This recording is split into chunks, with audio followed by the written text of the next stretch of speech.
మహాశివునికి అత్యంత ప్రీతికరమైన కార్తీక మాసంలో చేసే పూజలు ఎంతో పుణ్యఫలాన్ని అందిస్తాయని స్వామి శ్రీనివాసానంద సరస్వతి తెలిపారు.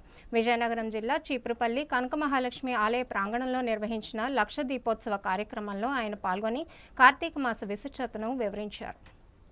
విజయనగరం జిల్లా చీపురుపల్లి కనకమహాలక్ష్మి దేవాలయ సముదాయంలో పవిత్ర కార్తీక మాసం సందర్భంగా లక్ష దీపోత్సవం కార్యక్రమాన్ని అత్యంత వైభవంగా నిర్వహించారు. గురుస్వామి అప్పలనాయుడు ఎన్ఆర్ఎస్ ఈవెంట్స్ సౌజన్యంతో నిర్వహించిన ఈ కార్యక్రమంలో స్వామి శ్రీనివాసానంద సరస్వతి ముఖ్య అతిథిగా హాజరయ్యారు. ఆయన ఆధ్వర్యంలో ఆది దంపతులుగా కొలవబడే పార్వతీ పరమేశ్వర దివ్య కళ్యాణ మహోత్సవాన్ని అంగరంగ వైభవంగా జరిపించారు. ఆధ్యాత్మిక చింతనకు తోడైన చిన్నారుల నృత్యాల నడుమ భక్తిభావం కొట్టొచ్చినట్టుందని, కైలాసవాసుడు ప్రత్యక్షమైనట్లు భక్తులు పరవశించారు. కార్తీక మాసంలో దీపాలు వెలిగించడం వలన లోకంలో ఉండే చెడు తొలగిపోతుందని, దీపం యొక్క విశిష్టతను, జ్యోతి స్వరూపాన్ని శ్రీనివాసానంద సరస్వతి అక్కడకు విచ్చేసిన భక్తులకు ఉపదేశించారు. ఈ కార్యక్రమంలో పలువురు రాజకీయ నేతలు, పెద్ద ఎత్తున మహిళలు పాల్గొన్నారు.